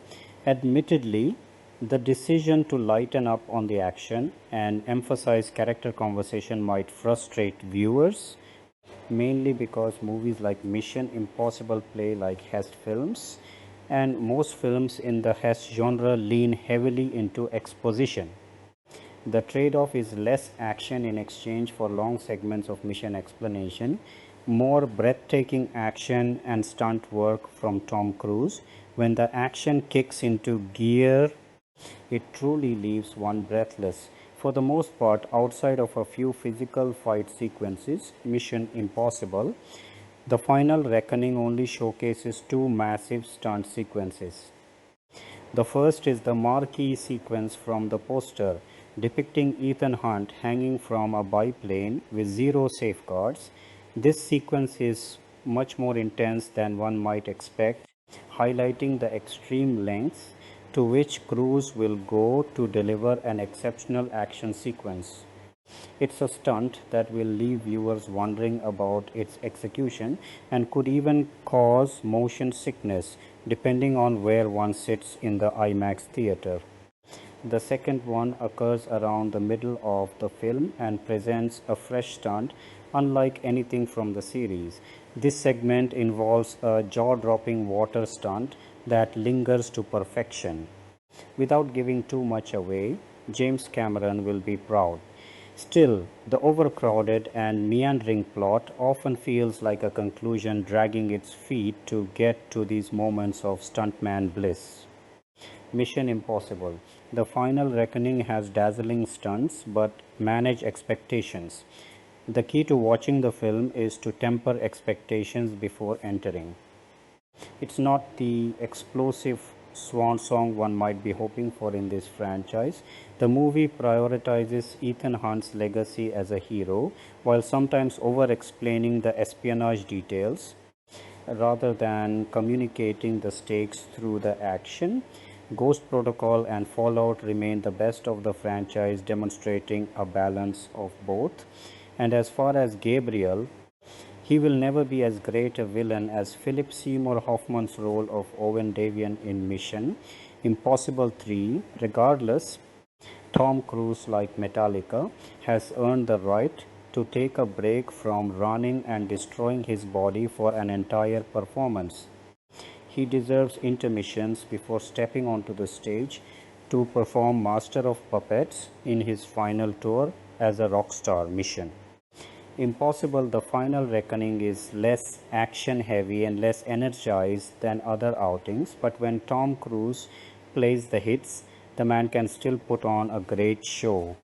Tom Cruise reprises his role as Impossible Mission Force IMF agent Ethan Hunt in this double bill, collecting the 7th and 8th installments of the action franchise in Mission Impossible Dead Reckoning 2023. Hunt and his team are tasked with saving the world from a new threat, an artificial intelligence known as the Entity, which has the ability to dismantle the world's infrastructure and bring about global war. They must locate both halves of the key needed to control or destroy it, but they are not the only ones searching in Mission. Impossible, The Final Reckoning 2025 hunt, and the team continue their fight to prevent the entity from starting a nuclear war that will destroy the world. Their mission takes them from the depths of the North Pacific Ocean to a secure bunker in South Africa. But if they are to have any hope of defeating the entity, they must be willing to sacrifice everything. Mission Impossible, The Final Reckoning is the eighth and final installment in Tom Cruise's highly acclaimed Mission Impossible series. The 62-year-old actor reprises his role of Ethan Hunt, an Impossible Mission Force IMF, who embarks on a high-stakes mission against the entity, a rogue artificial intelligence. Since its inception in 1996, this action-packed espionage franchise focuses on IMF's missions led by Ethan Hunt as he goes to great lengths to stop enemies and prevent global disasters. The series also explores Hunt's personal life and his relationships with his team members, packed with exhilarating action sequences.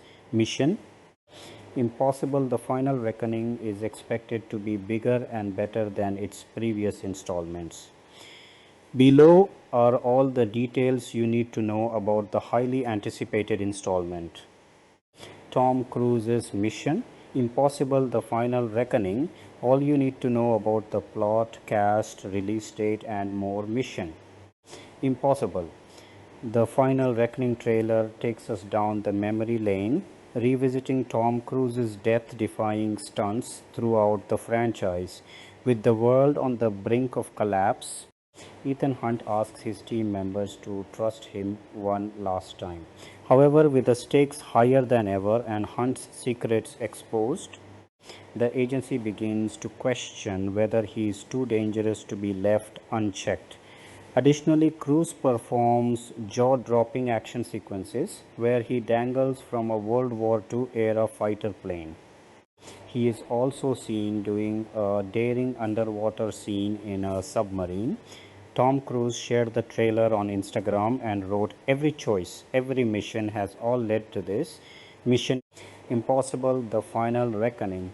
The upcoming installment continues the narrative from Mission Impossible Dead Reckoning, focusing on Ethan Hunt and his IMF team members who confront the entity, a rogue artificial intelligence which poses a global threat. With the clock ticking, will Hunt and his team succeed in preventing the entity and Gabriel Isai Morales from gaining control over global systems?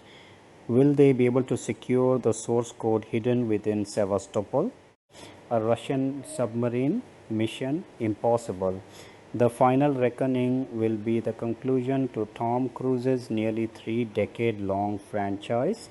According to The Hollywood Reporter, the makers have invested around 400 million lasers, 3,400 crore, on Tom Cruise's Mission Impossible The Final Reckoning, more than Mission Impossible Dead Reckoning, which was made on a budget of $291 million, approximately 2,500 crore.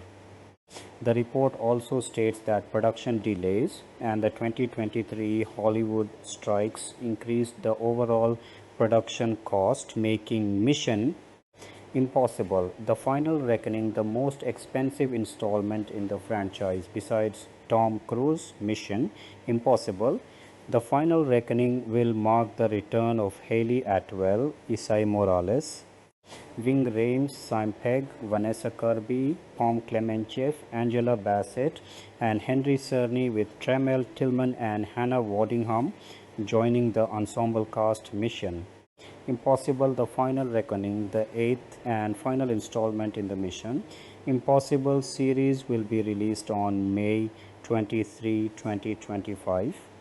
The following questions and answers are excerpted from a conversation that followed the NBR screening of Mission Impossible The Final Reckoning.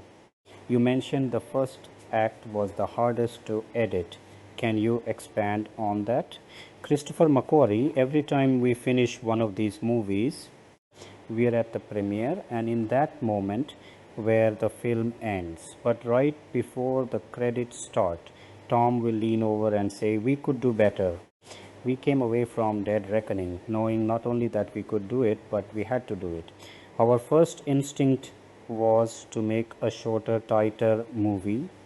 The simplest way to cut a lot of time out of the movie is to cut the team out of the movie.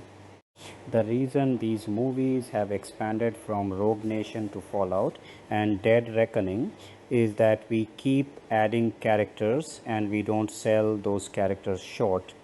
We are adding more and more emotional arcs to the story, and the setup to emotional payoffs is what's adding length to the movies because of the number of characters involved.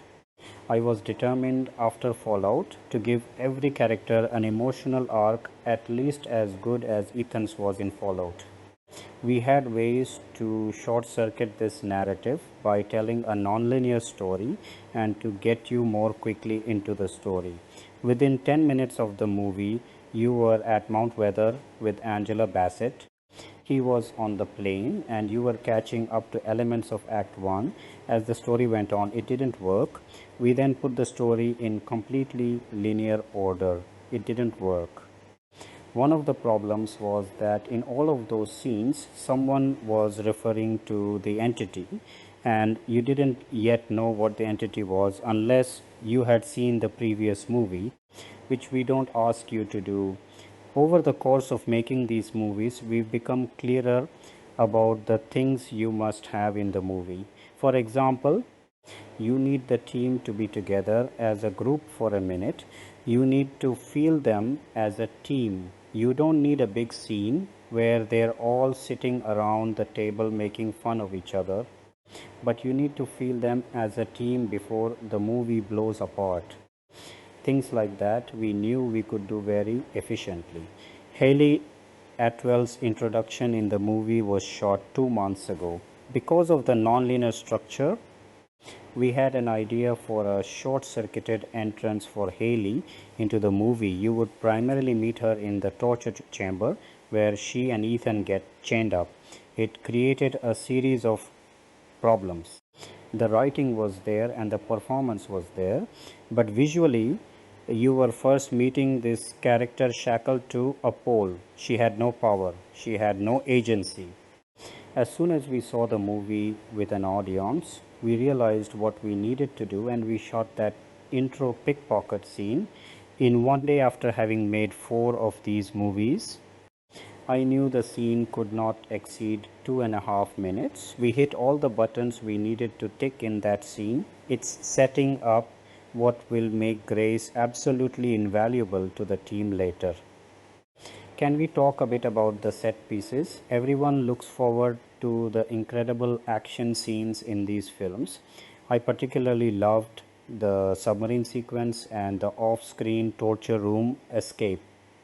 The off-screen fight in the scene we call the torture chamber, both literally and figuratively, was a very hard scene to shoot. We were aware of time constraints, so we came up with this clever idea of playing the fight off camera and making it more about character. We were patting ourselves on the back and Tom rehearsed it with Hayley, and Tom's fight was much shorter than what you see on camera. I was recently asked a very good question, which was, how much time do I allow for Tom to recover from his stunts? And the answer is none. There's no time to recover from anything that he's doing in this movie, simply because with a pandemic and 2 strikes, we were never not in a state of catching up with the crisis of Dead Reckoning, playing all the way through to the final reckoning. This is the picture I want put in your head before you can really understand the granular answer to your question. Writer Eric Jenresen, and I always knew Tom would return to the Sevastopol, and that was going to be my signature scene, and the aerial was going to be Tom's. We also knew that James Cameron and other filmmakers had done scenes, very effective and iconic scenes, in submarines, and realized that once you flood this thing with water, you're just swimming through it.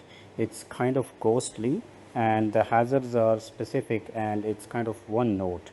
However, if portions of this had been sealed and Ethan was having to move water through the submarine, you'd now have opportunities for him to go through the submarine in two states.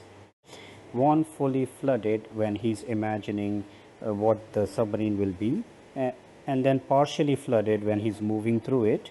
And then somebody got the idea of, wow, what if it started rolling? Now you just say something like that without ever thinking of the material costs or the 2.5 years that it would take to build a 1000-ton fully submersible 360-degree rotating 45-degree pitching in both directions gimbal attached to two giant derrick cranes over an 8.5 million liter tank, and to which it could be submerged, that they're building behind my trailer while I'm going to work every day. And knowing that the physics are such that you can't actually plan the sequence until you build this gimbal and turn it on and see what it does. That's how the submarine sequence started.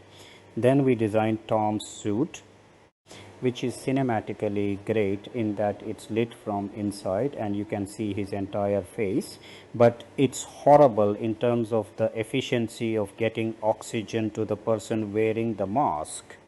Tom's accumulating CO2 in his mask and he becomes hypoxic after about 12 minutes in the mask. That's complicated further by the fact that the rim light around his mask is causing glare on the face shield from inside.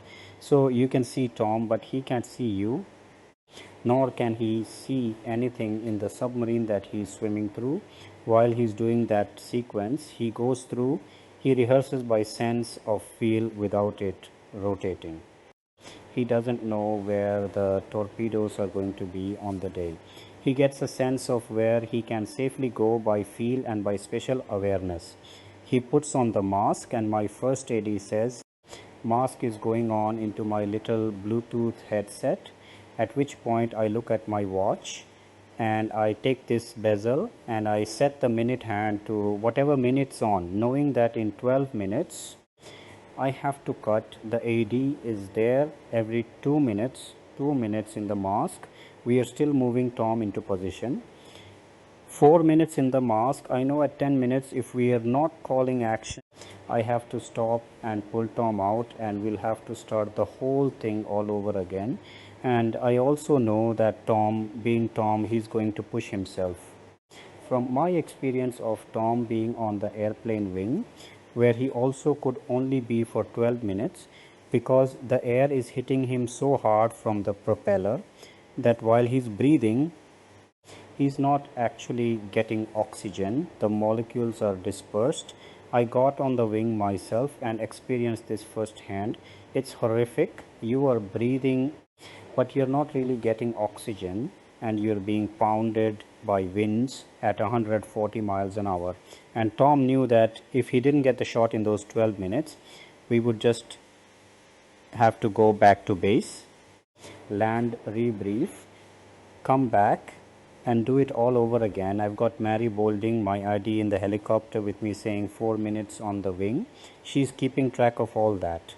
The plane, in order to be maneuverable, can't fly with a full load of fuel. The pilot, John Romaine, is constantly telling you 3 minutes of fuel, 8 minutes on the wing. And John Romaine can't land when Tom is on the wing. Tom has to get back into the cockpit, and because Tom hasn't gotten the stunt, I will fly up next to him, open the door of the helicopter, stand out on the skid and call cut. Tom looks at me and goes 12 minutes on the way. So then he goes 24 minutes on the wing and is so physically exhausted that he's laying on the wing with his head and his arms hanging off the leading edge of the wing. And unless Tom signals us, we don't know that he needs help. But we can't tell if Tom is conscious or not.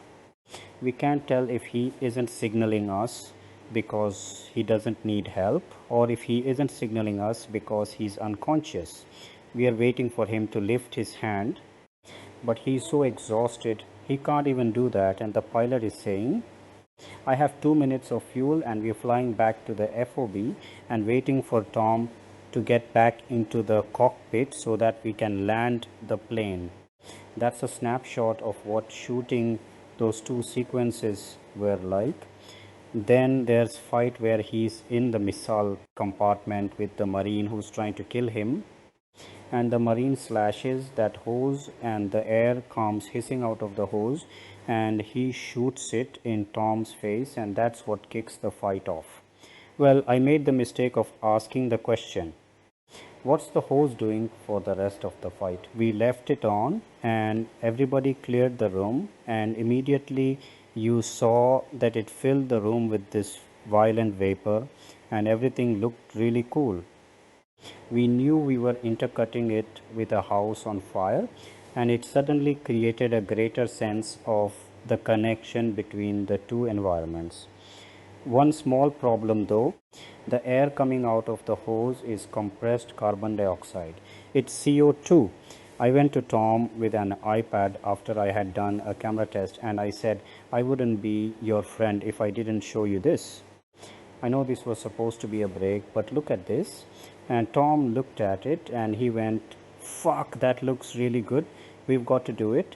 Tom and the stuntman Thomas, with whom he is fighting, are holding their breath throughout that entire fight, all that physical exertion, everything that they are doing. We set everything up, we turn the air on.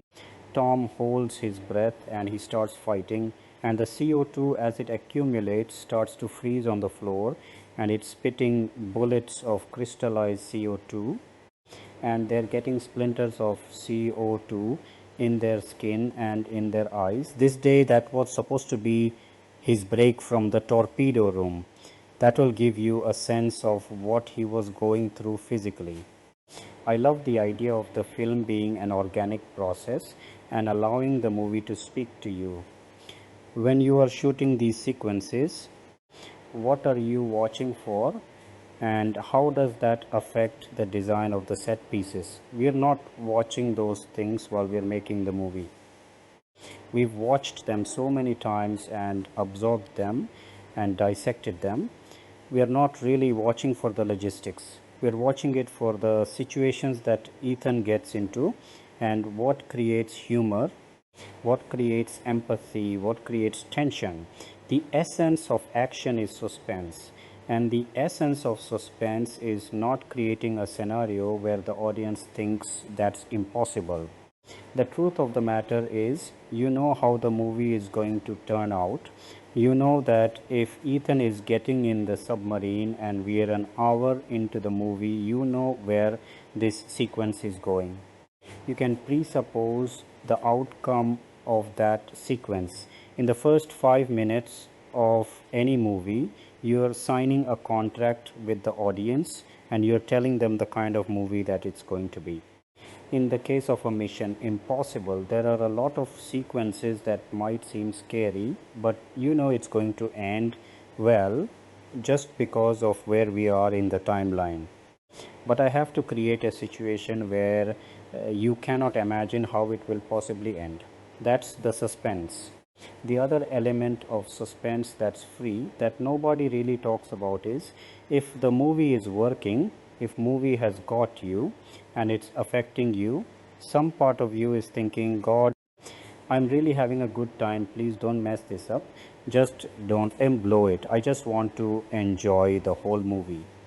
That is a layer of suspense that you are feeling that you only get the first time you watch the movie.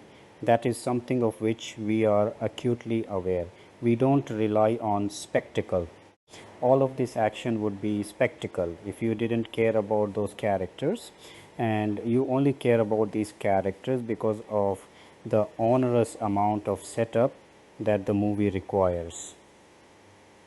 Impossible, The Final Reckoning is finally hitting theaters this week and could be the last time audiences see Tom Cruise's Ethan Hunt on the big screen.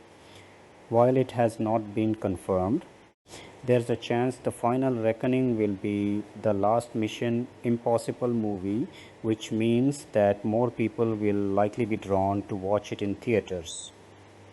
The film will continue the story of 2023's Mission Impossible Dead Reckoning, which actually underperformed at the box office. However, it doesn't seem like this will stop moviegoers from watching Cruise's latest action movie in theaters, the upcoming Mission Impossible. The final reckoning will see Cruise's Ethan Hunt continue his fight against the villainous AI program known as the Entity.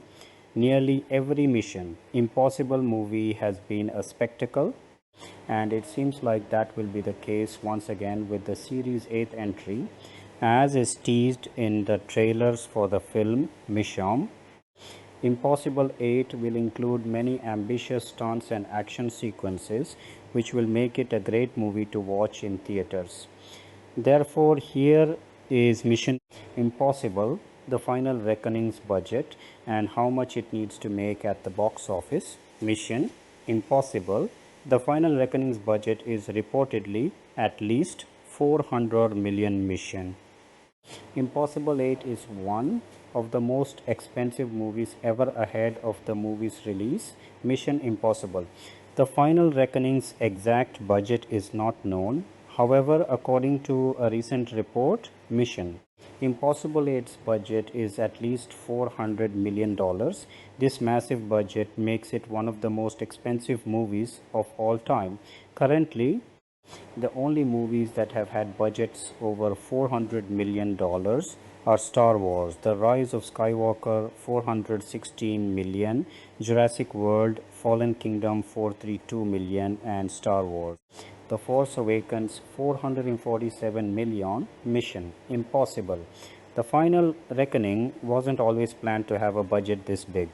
Over the years, the film's budget kept having to increase because of several production delays.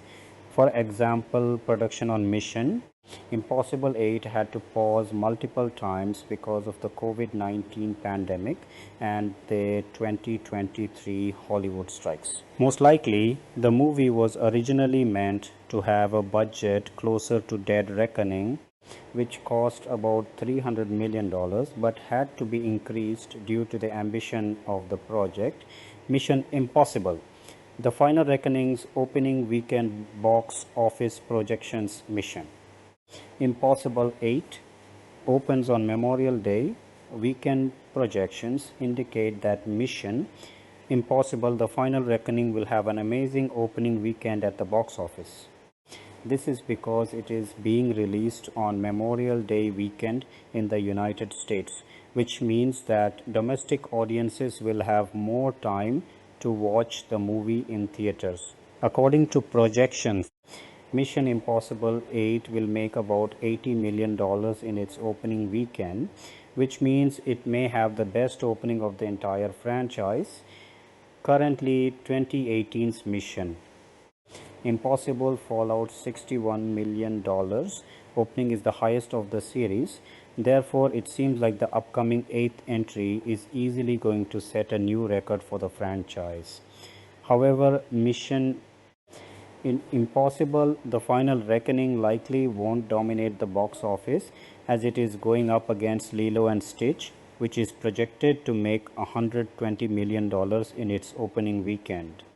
While Cruise's film is targeting more adult audiences, Lilo and Stitch will attract many families and children to theaters. Mission Impossible, the final reckoning might need to make over $1 billion to be a box office success. Mission Impossible 8 is an ambitious movie to potentially end the series because Mission Impossible, the final reckoning's budget ballooned so high during its production, it will likely have to set yet another franchise record to be considered a box office success. Usually, a film needs to make 2.5 times its budget to make a profit. Since Mission Impossible 8's budget is at least $400 million, this means that it may need to make around $1 billion at the box office to be a success. Since no other Mission Impossible movie has made $1 billion at the box office, this will be hard to accomplish. As seen in the above table, the highest grossing entry in the franchise is currently Mission Impossible Fallout, which made a total of $786 million at the worldwide box office. Because of this, it seems unlikely that Mission Impossible, The Final Reckoning, will be a profitable film, but it will definitely still find success on Paramount Plus and be a tentpole movie for the company.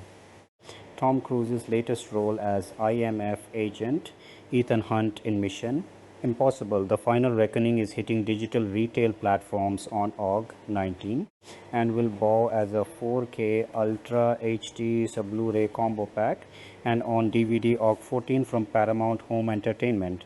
The combo pack will be available in both standard and steelbook packaging. Final Reckoning currently ranks number 8 at the 2025 domestic box office with 195.8 million NAL in revenue across North American screens and 589 million NAL worldwide.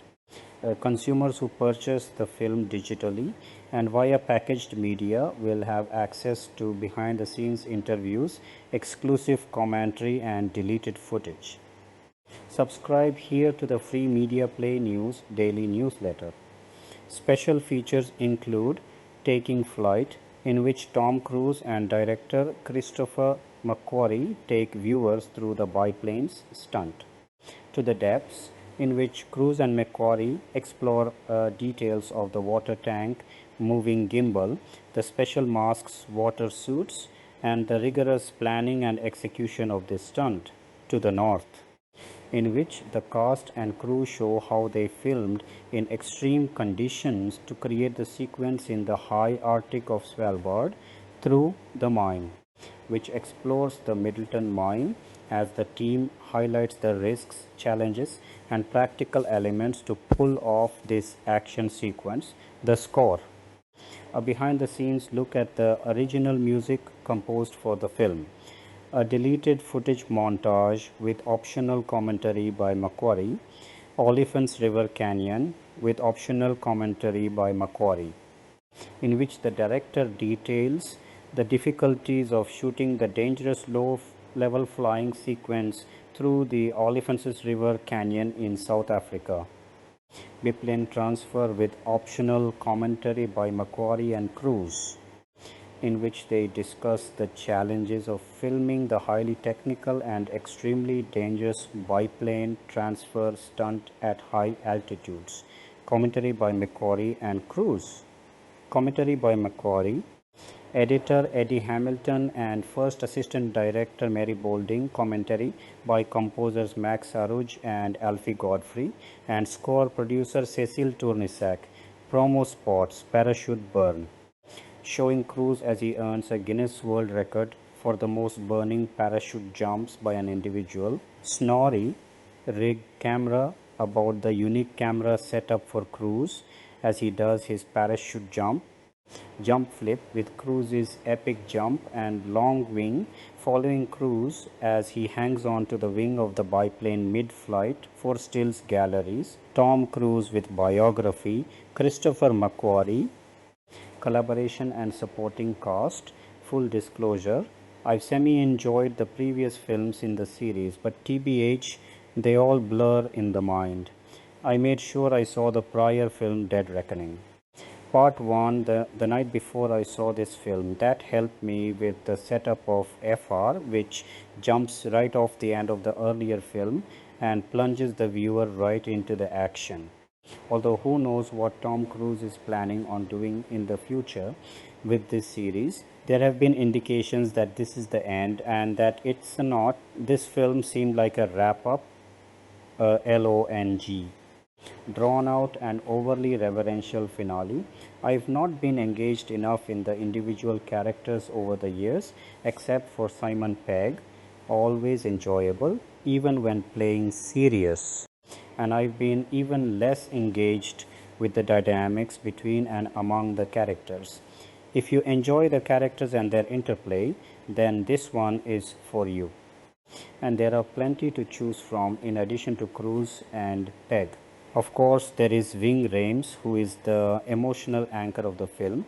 He may well be the best thing in it. Then there is Hayley Atwell, whom I've enjoyed in other films but doesn't register as strongly here. Probably not her fault, as her character is not as strongly defined as it could have been. She's given a lot to do but not much to be. It was fun to see Hannah Waddington as an admiral and to see Janet McTeer and Angela Bassett in roles that unfortunately barely tapped into their strengths. Two actors brought their previous acting personas into this film in somewhat conflicting ways. Nick Offerman is, of course, a comic actor, and here he is given a straight and even dramatic role. He pulls it off well, but one has to get past seeing Ron Swanson in a military uniform. Then there is Tramel Tillman, who is going to give future casting directors and directors a challenge. His character in Severance is fascinating and disturbing. There isn't he? Quality in his Mr. Milchick, and it works perfectly, if not disquietingly, in that series. But that quality needed to be pushed back here, and it wasn't always. I wonder where his career is going to go, and if there are directors who can either use that aspect of Tillman or can help him bury it for the sake of a character. So, as far as those many characters go, except for Rames, I'm not fully on board. I am on board, however, with the technical aspects of the film. Fraser Taggart's cinematography is crisp and clean, with an abundance of power shots that can get a bit old as the film progresses, but otherwise it is a great looking film with more depth in the images and a welcome use of shadow. The biggest strength of the film, IMHO, is the soundscape. The score by Alfie Godfrey and Max Arouge is blended expertly with the sounds created by the sound department. The film should clearly get a nomination for Best Sound. In some films, Best Sound means the loudest sound, not here. The sound is assertive without being aggressive and works like a classical passe-de-deux with the visuals. It should be studied as an example of providing a full and rich music score and soundscape without overpowering what we are watching. The film is too long by almost an hour, unless you like elongated action scenes that are well done and extended to the point of exhaustion. There isn't an action set piece or stunt that wasn't stretched out, causing them to become films within the film that have a life of their own and that fail to connect with the rest of the film, which does have a plot that might have been enriched by those scenes. Also drawn out was the delivery of nearly every actor in the film. I understand that we are doing a reverential homage here to the previous films in the series, but does that mean that we all have to speak so very slowly and enunciate so clearly so much of the time? I was longing for the tempo of a 40s film like White Heat or any other film that moved. I thought I'd be seeing an action movie, but ended up with a talking marathon interrupted by action set pieces. The slow speaking also extends to the so-called suspenseful scenes. When folks are on the verge of being blown up or otherwise destroyed, it's amazing how slowly folks can speak. The absolute worst example is the long and drawn out last scene between Cruz and Rames. What clearly was intended to be a deeply emotional scene between two old friends moves into sheer nonsense. Spoiler alert, Rames is going to die, he knows it, and there is nothing he can do. Nothing, that is, but warn his beloved friend Cruz that if he doesn't get moving, i.e. fun fast, he's not going to make it. But the goodbye is stretched out beyond credulity, and instead of being emotionally realistic, it ends up being another last minute will he make. It's set up for more Cruz flying on foot. This is supposed to make Cruz's character emotionally deep. It instead presents him as something of an idiot for waiting so long, especially when his closest friend is trying so hard to save his life. And speaking of the 1940s, the plot here is in the same confusing league as The Big Sleep. The film is scarily both prescient and cutting edge in its plot about AI taking over. No spoilers here, but there's an awful lot going on, and not being a big fan of the series, the plot seemed overly complex and confusing. The bottom line was always clear though: the world needs Tom Cruise to save it again and again. Then there is the TV habit of having everything explained to us as viewers by a large group of folks, each taking their turn, each taking their time, adding finally to something like a full understanding of what is going on and what needs to happen. Some of the lines here are laughable. I need you to trust me. One last time. Every risk you've taken, every comrade you've lost in the field, every personal sacrifice you made has brought this world another sunrise. For every life you try to save, you gamble millions more.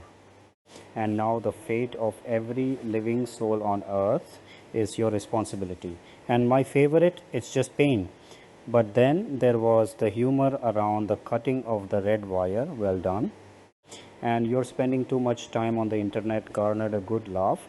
I experienced 3 Tom Cruises. One is the serious actor that can do both heavy thespian lifting and classic comic roles. E.g. Born on the 4th of July, Magnolia, Tropic Thunder. Then there is the action star, take your pick. This film features the aging star at his finest, running sometimes unnecessarily, everywhere with great abandon, and showing us again and again and again what incredible shape he is in for a 60-year-old. And then there is the Wackadoo Cruise, who challenges folks on medications and who avail themselves of counseling help, and who has a scary relationship with the even scarier Scientology leader David Miscavige. You can see a starter video at colon/w.dread.com or Foxmy LC 77B Tom Cruise SA 204 odd accent speech for Vasid. But honestly, a deep dive is available and recommended on how crazy Cruise is if you just begin to look, especially with films such Going Clear, Scientology and the Prison of Belief, or Leah Remini's Brave series, Leah Remini, Scientology and the Aftermath. If you are a dedicated MI fan a la Star Wars, then it may well work as an enjoyable homage to the entire series. If you're looking for a great action film that moves the plot along with energy and verve, this isn't it.